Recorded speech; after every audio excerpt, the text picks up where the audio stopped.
Okay, good evening and welcome back everyone to our options education webinar series. My name is Tony Zhang. I'm the chief strategist here at Options Play. And today we are going to discuss a little bit about the live markets and what we are currently seeing from European equities and discuss roughly what we're seeing here from a sector rotation, economics perspective, as well as individual ideas. So let's go ahead and get started. But before we do, what we are going to discuss is purely for education and demonstration purposes.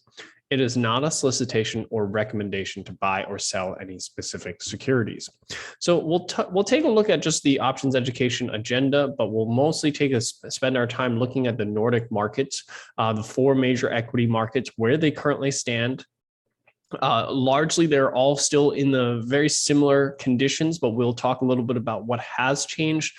We want to take a look at some of the economic indicators, the trade ideas, a paper trading review, and then we'll open this up for Q&A here at the very end. But the primary question that I want to answer for investors in the current environment is, are we seeing signs of the equity market that's losing upside momentum? We want to measure momentum. We want to see whether or not this is starting to slow down, if there are any signs of a reversal. So my name is Tony Zhang. I'm the chief strategist here at Options Play, and I want to share with you the charts that I'm currently viewing for the European equity markets to get a better sense for whether or not things are starting to slow down, and if not, if we expect things to continue.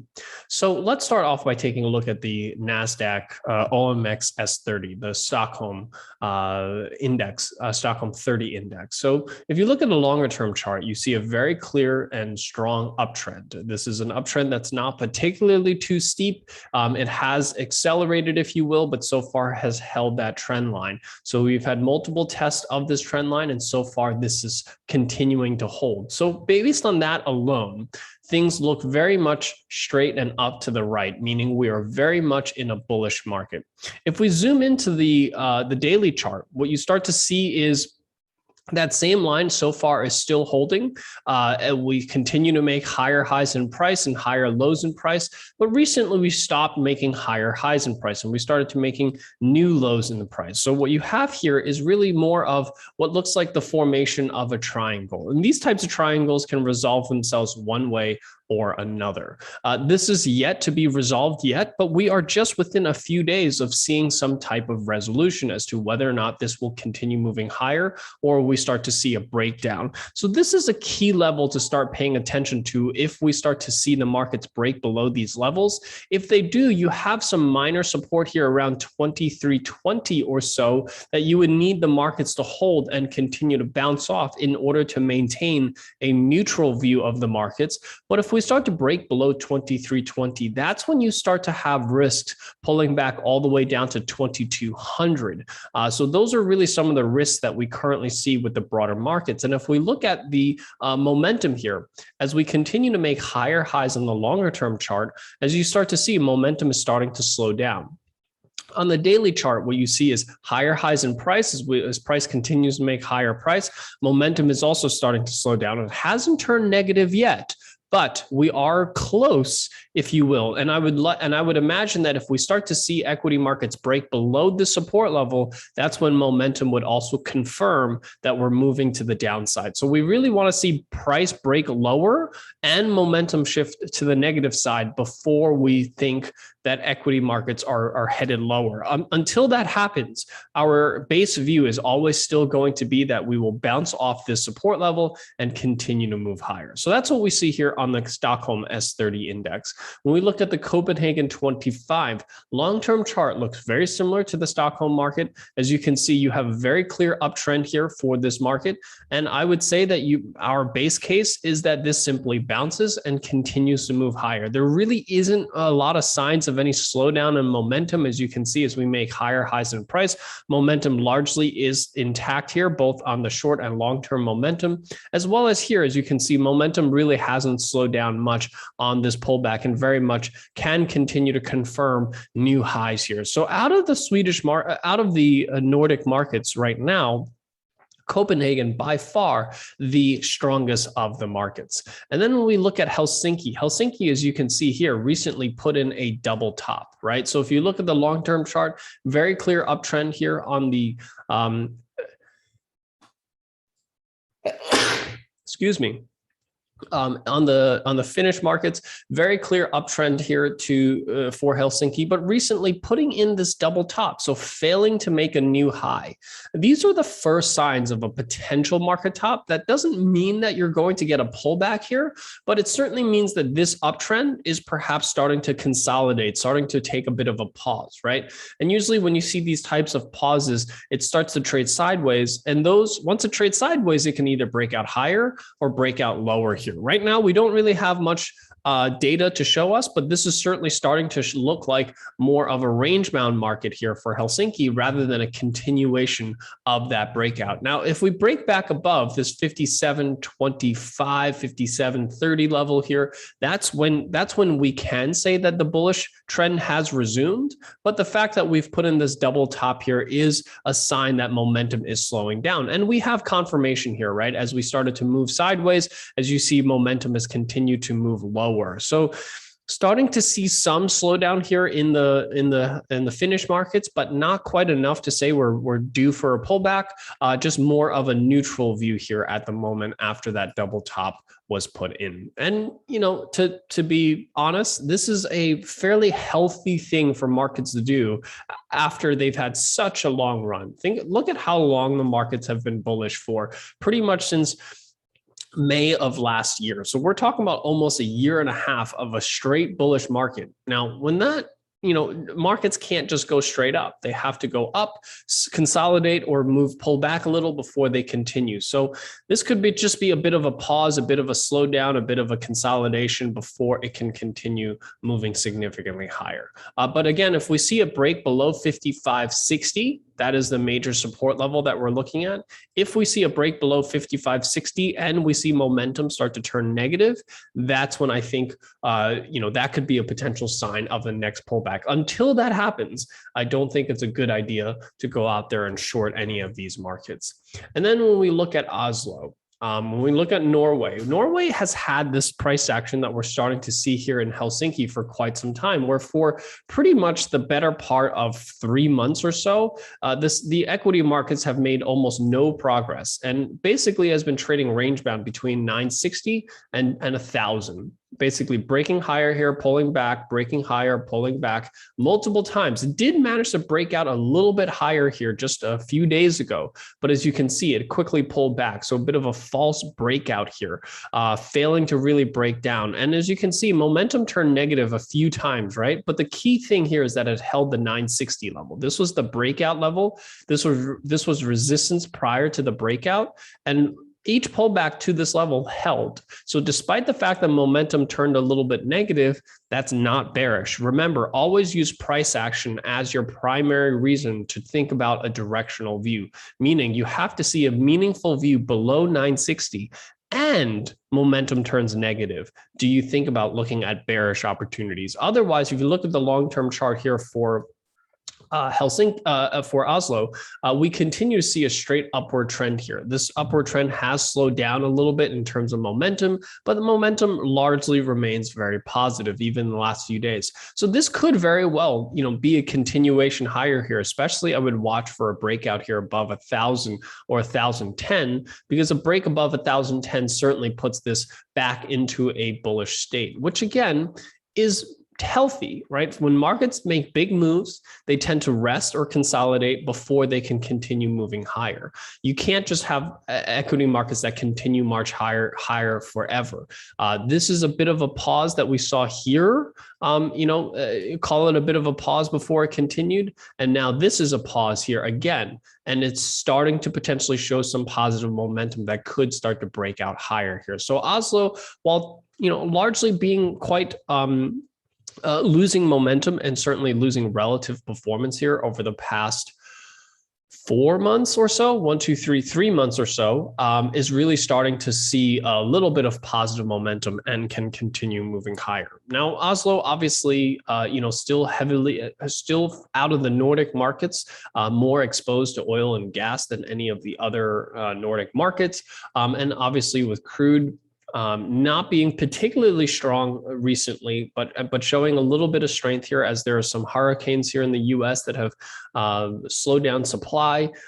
This is potentially the catalyst that could drive the Norwegian markets a little bit higher here. So, largely, I think one of the primary things that we still have to keep our eye on outside of equities is really the interest rates.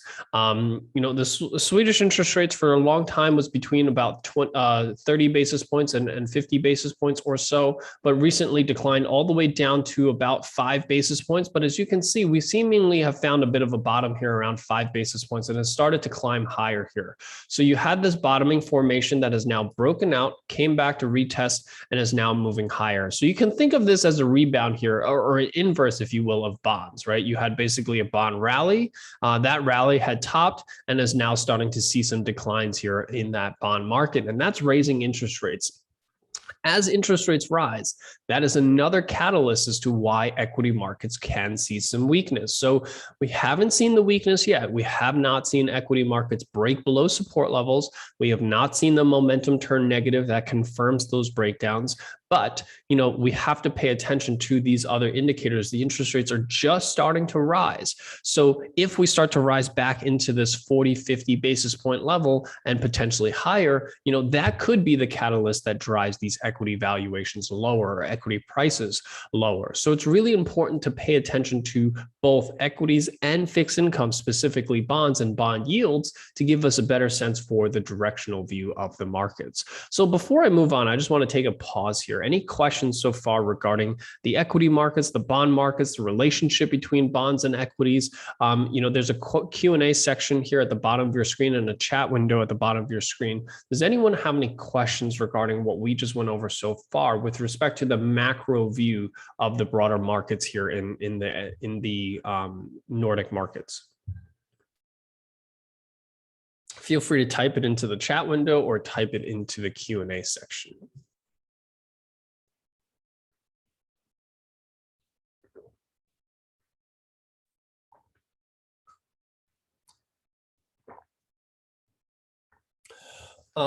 So a couple of questions here. One is, what do I use for momentum? What do I use to measure momentum? And what is the relationship between bond and equity? Okay, so the relationship between bond and equity, or bond yields, bond yields. This is a bond yield. This is 0.194%, right? So this is, this is the equivalent of 0.194% is the Swedish yields. So basically the relationship between bond yields and equities is an inverse relationship. So as bond yields rise, equity valuations will decline.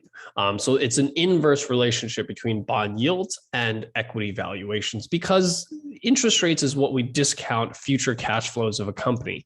So the higher the interest rate, the more discounting factor, which reduces the present value of future returns. Because when we're thinking about a company, or when we buy the stock of a company, what we're trying to take advantage of is the future earnings of that company, right? Now, because they're future earnings, you have to discount them to the present to value them.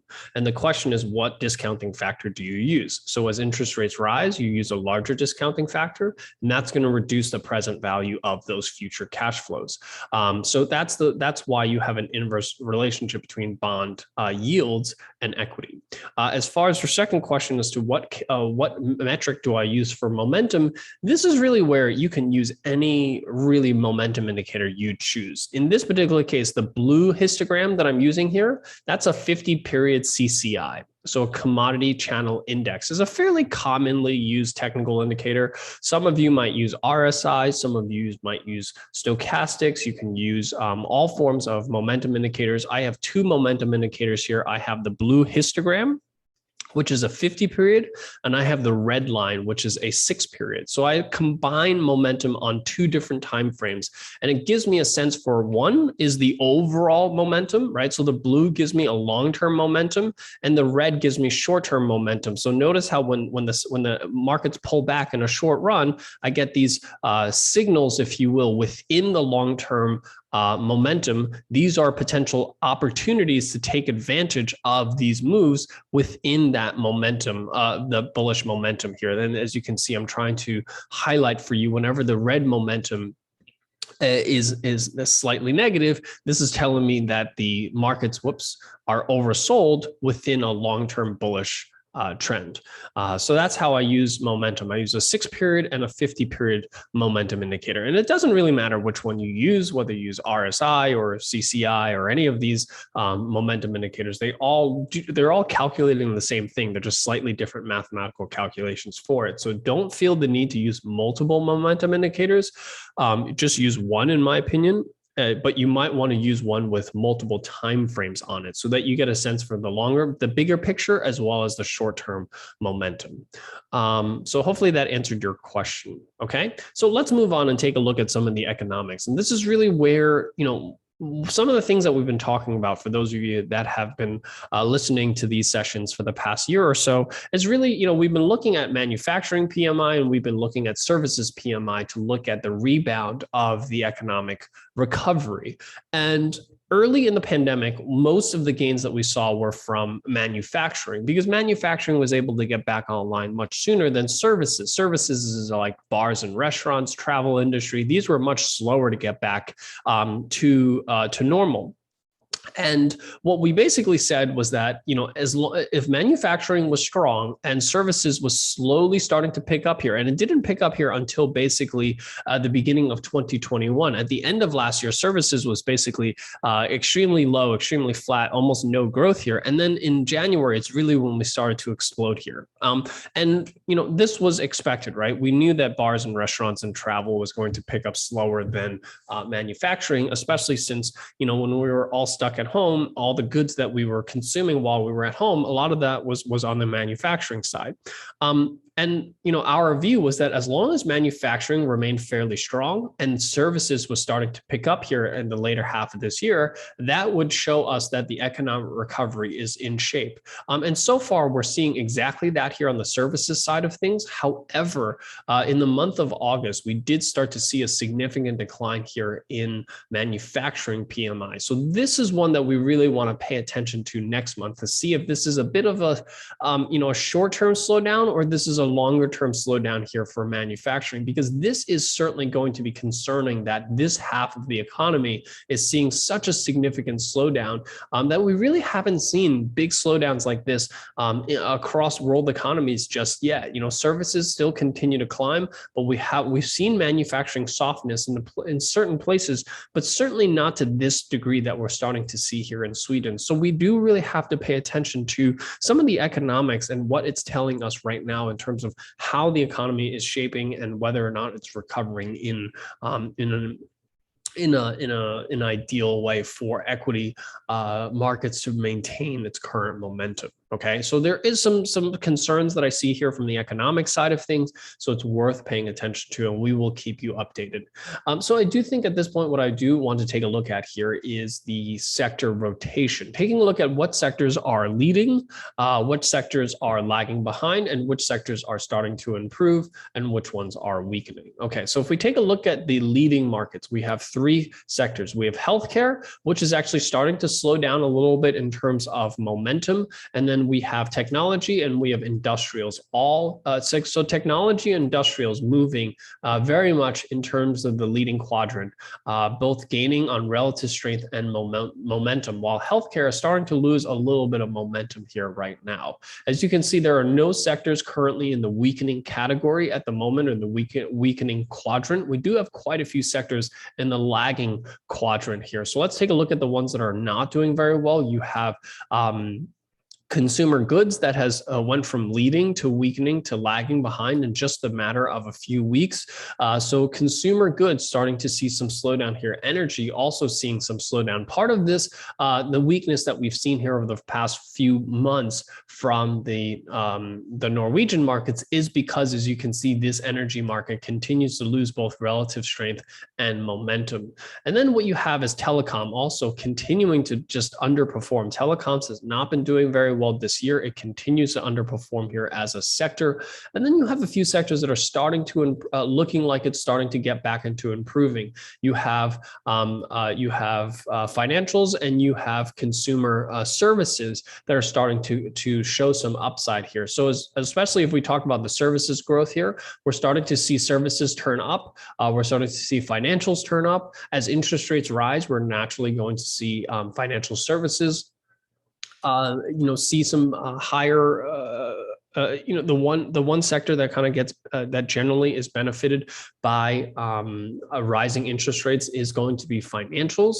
And then on the improving quadrant, we have two sectors. We have utilities and we have basic materials. Basic materials just entered improving here this week. So you have quite a bit of, I would say, shift here in terms of sector rotation, but really largely a lot of things still continuing to move in the same direction that they were before. Industrials, technology moving the same direction, utilities moving in the same direction, energy moving in the same direction, consumer goods moving in the same direction. And then you have a few that are starting to rotate, right? And the rotation is really what we're looking for. The healthcare slowing down, financials rotating, consumer services rotating. So not a lot of rotation. I would say more of just continuation of what's happening and a little bit of rotation that we're starting to see.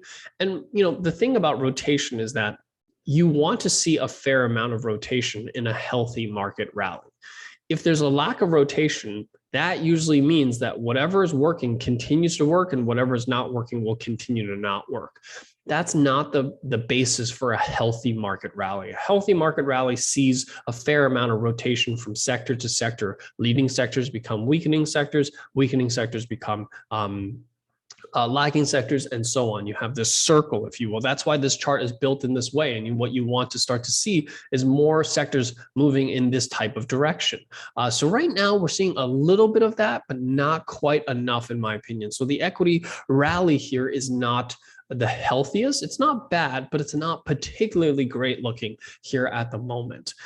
So taking a look at some of the ideas here at the moment, this is really where we want to look at some of the stocks that are strong from a relative strength perspective. And what we measure is the relative strength using our technical score on the options play platform. We also look for stocks that currently have a bullish trend. Those are the ones that have a better opportunity of breaking out higher here. So looking at Skanska, Skanska is recently pulling in a bit of what you would call a triangle here. And especially when you have bullish trends and a strong relative strength, that usually tends to lead towards a higher probability of a breakout here to the upside on a triangle like this. So let's take a look at the options play platform. Give me 1 second to bring that up. So when we look at the options play platform, let's bring up Skanska.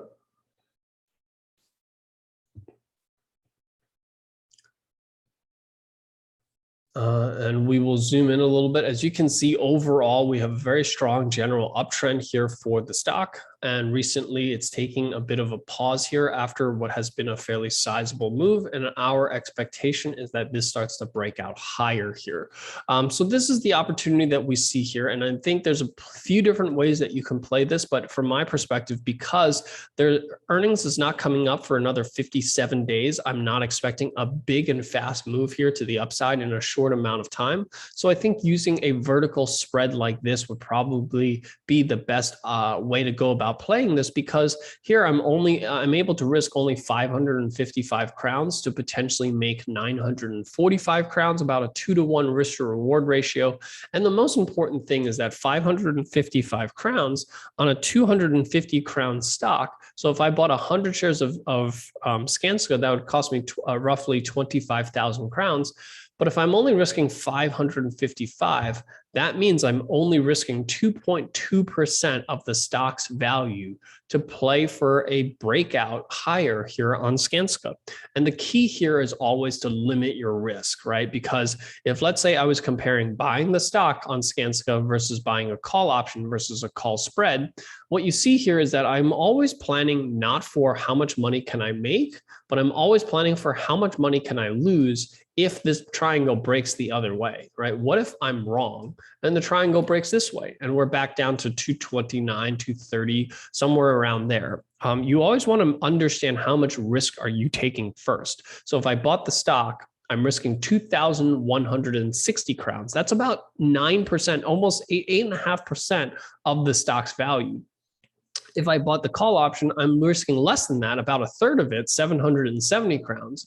And if I bought the vertical spread here, I'm only risking 555 crowns. So my goal whenever I'm trading options is not to make the most amount of money possible, is to risk the least amount of money possible, because the less you risk, the less capital you put up, the higher potential return that you have on the overall trade.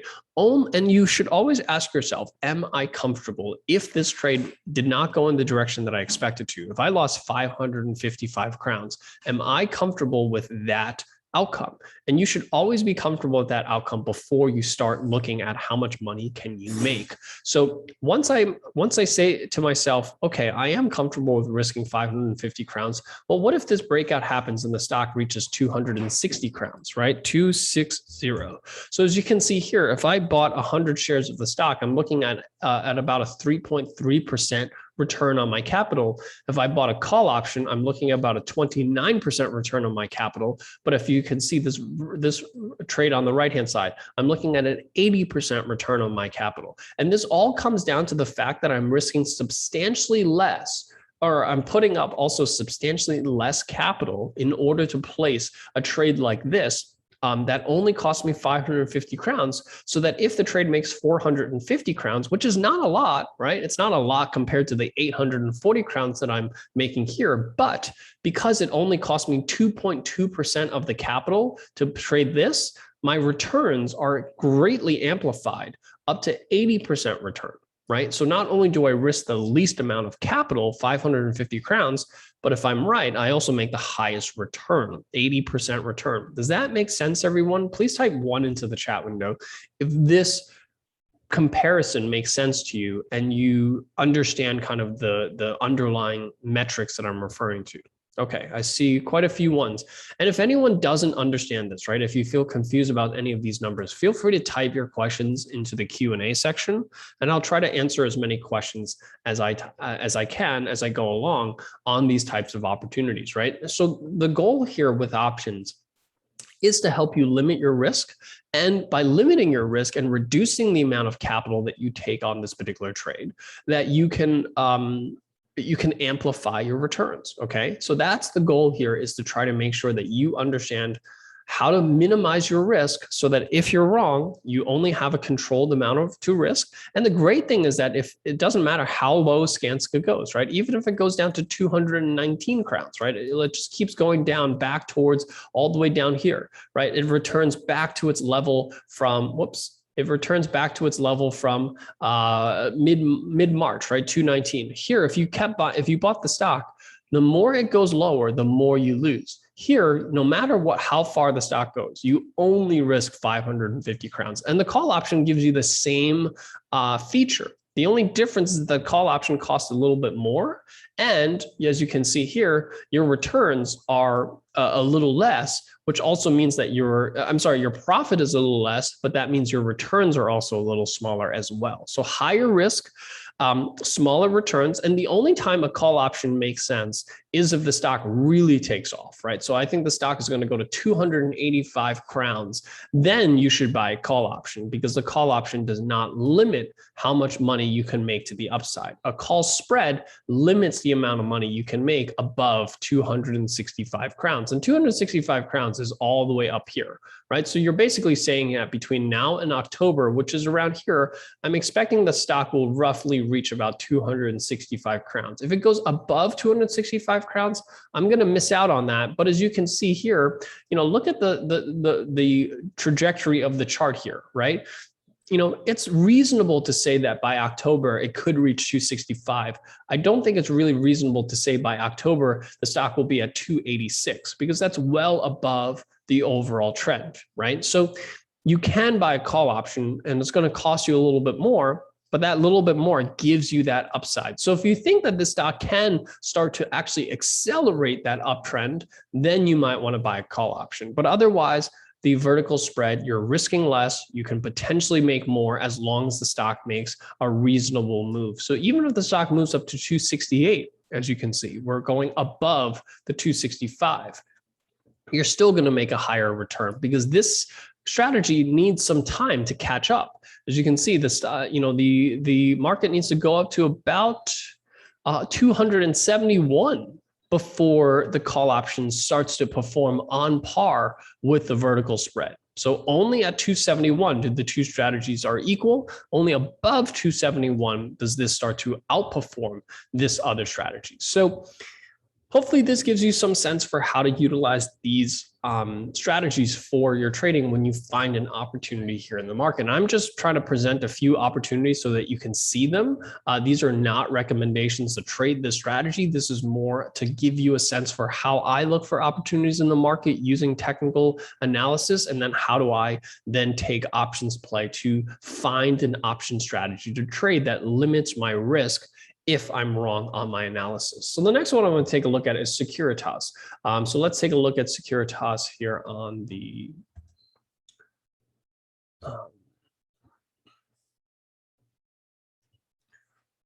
so I was looking at this particular stock because, someone just asked about a credit spread. I'm going to get to that actually in 1 second. So I was looking at Securitas because this is a stock that hasn't been performing particularly well, right? It's kind of trading more sideways than it is trending a little bit higher here.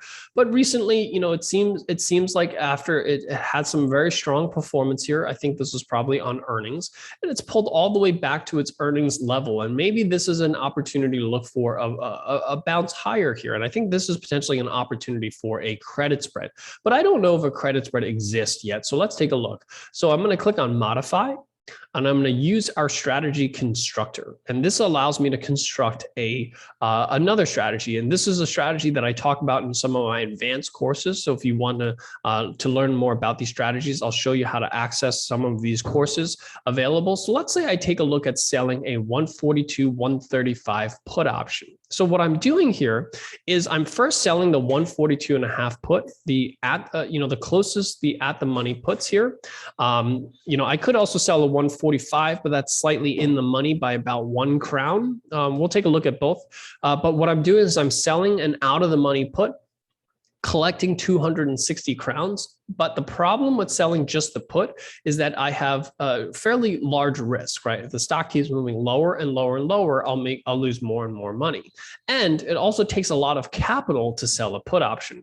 I would need roughly about 14,000 crowns, 100 shares of this stock to collect 260 crowns. And it's not a very capital efficient strategy. So what I can do is I can buy back a lower put.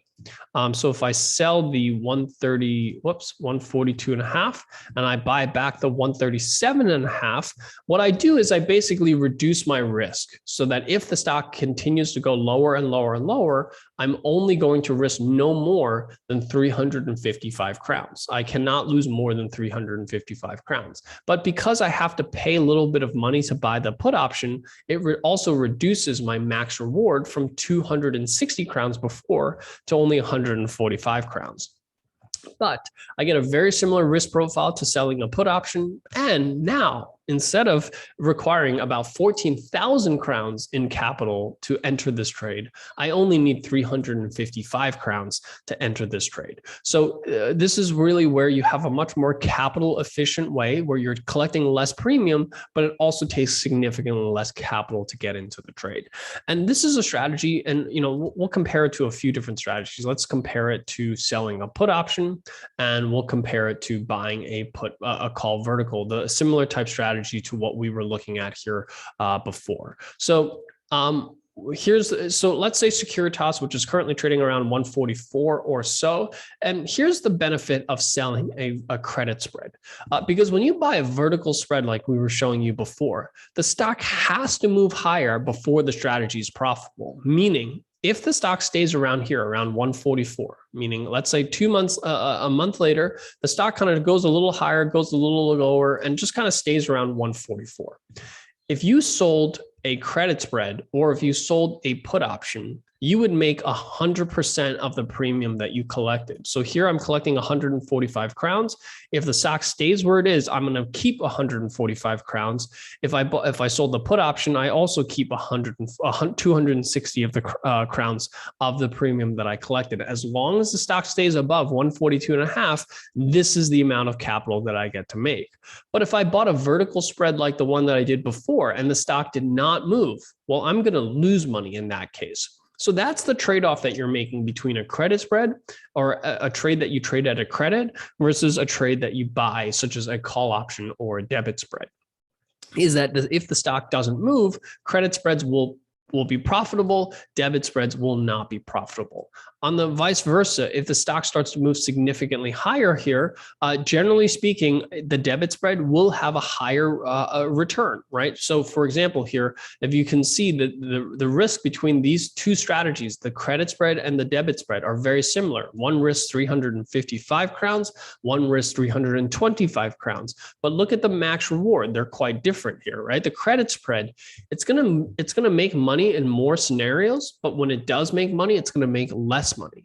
The debit spread on the right-hand side, it's going to make money in fewer scenarios, but when you do make money, you're going to make more profit. Does that make sense? That's a trade-off that you're making between a credit and a debit spread. A credit spread will have a higher probability of profit, but a poor risk to reward ratio. And then a debit spread will have lower probability of profit, but it'll have a much better risk to reward ratio. One is not better than the other. A lot of investors always ask me, what's better? Should I trade credit spreads or debit spreads? And I always tell investors, one is not better than the other. If one was better than the other, I promise you, every investor would only trade the better strategy. No one would ever trade the worst strategy, okay? It just depends on what you think the stock is going to do. So if you think the stock is going to make a big move, right? You think it's going to get back onto the 155, 160s. Guess what? You should probably buy a debit spread, because for the same amount of risk, you can make a higher reward. But if you think that it's more likely just going to stay sideways and you don't think it's going to have a big move here to the upside, and this is really where you have to layer in some fundamentals, right? An understanding of the company. Think about, is this a fast growing company that's likely going to see a large amount of upside, or is this a big slow company that kind of is very stable and tends to just have slower returns, right? And the stock kind of grinds higher. If that's the case, you're better off perhaps selling the credit spread because you'll be profitable even if the stock just trades sideways. But if it does make money, you're going to make less money on the trade while risking roughly the same amount of capital as you do on the debit spread. So that's how you go about determining which strategy is best suited for you, between whether you sell a credit spread or if you buy a debit spread. Okay. And lastly, we'll do one last symbol before we sign off here for today. I want to do a bearish signal. I want to take a look at Electrolux. This is one that has seen some bearish trends here for quite some time. So let's take a look at that.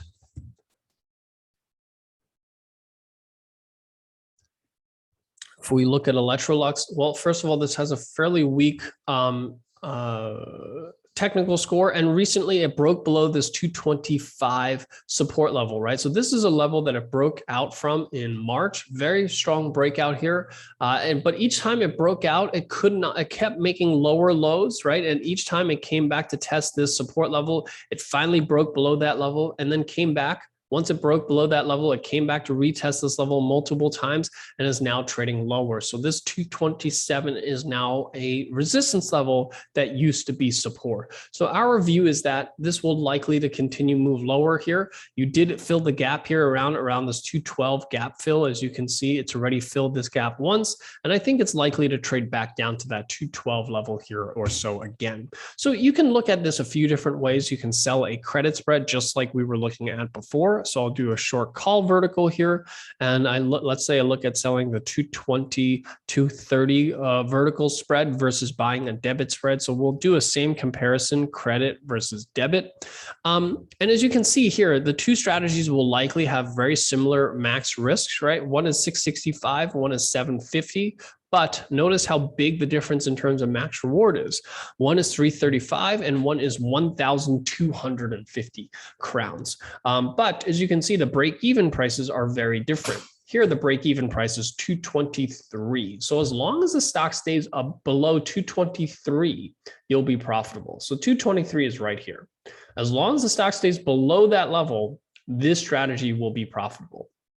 This break even is 212. 212 is about down here, which means that the stock has to move below this level before it's profitable. So that's a trade-off that you're making, right? In the debit spread, the stock has to make a big move before the strategy is profitable. The credit spread, as long as the stock stays below that level, it can move this way, it can move this way, it can move this way. In all of these scenarios, you'll be profitable. The only time you lose money is if the trade goes significantly higher here. But even if the stock moves sideways here, if you traded the debit spread, you would likely lose most of the gains, right? So let's say the stock ends up at 220 on expiration.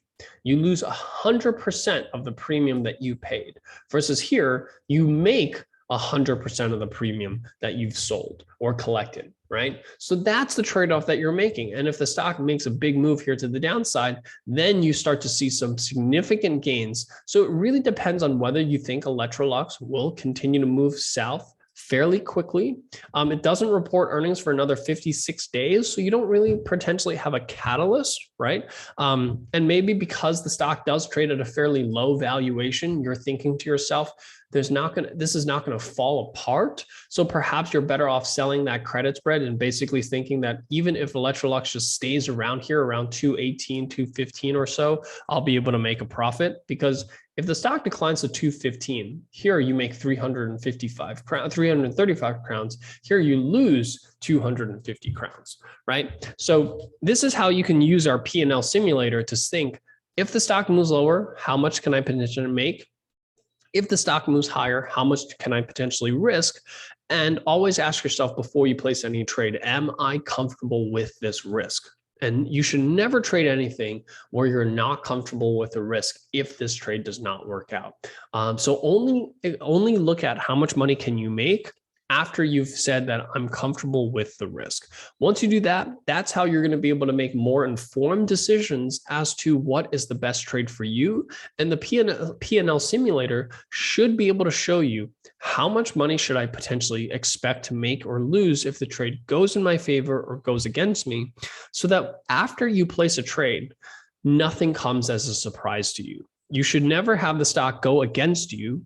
Enter a trade, have the stock perhaps go against you, and then say to yourself, oh, I didn't realize that I would have lost this amount of money. You should never be in that position. You should always know exactly how much you can potentially make or lose before you place a trade. Okay. So with that, that covers what I wanted to share with you here today. I hope that this was helpful in giving you a better understanding as to the opportunities that I currently see in the market and how I would utilize options to play them.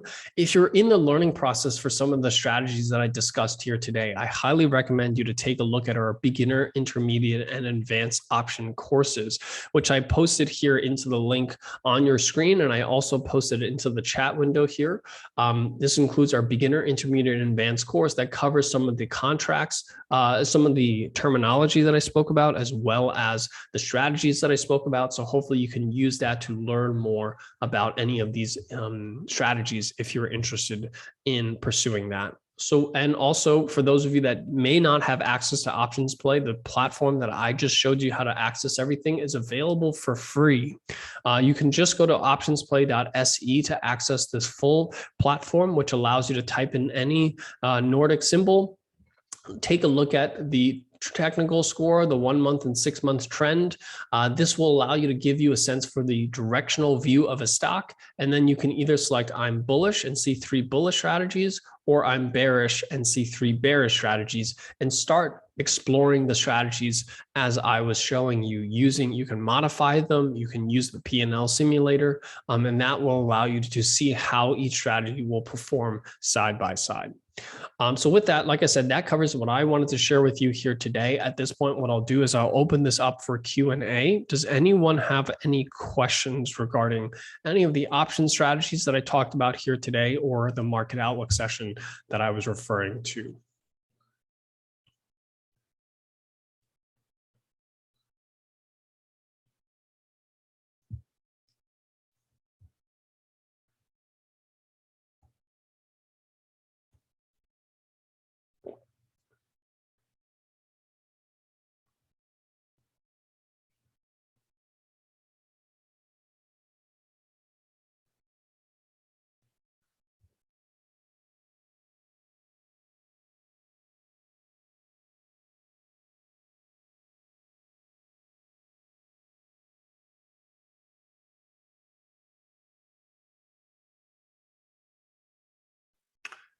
If there are no questions for today, I just want to thank everyone for taking the time out here out of your evening. I know some of you are still on summer vacation and just getting back, so I appreciate you guys taking the time. I hope that this was helpful. I will send out both the recording and the slides out to everyone here after we finish today. With that, thank you so much. I hope you guys have a great evening, and I'll see you guys here in 2 weeks' time on our next options education session. Have a good night.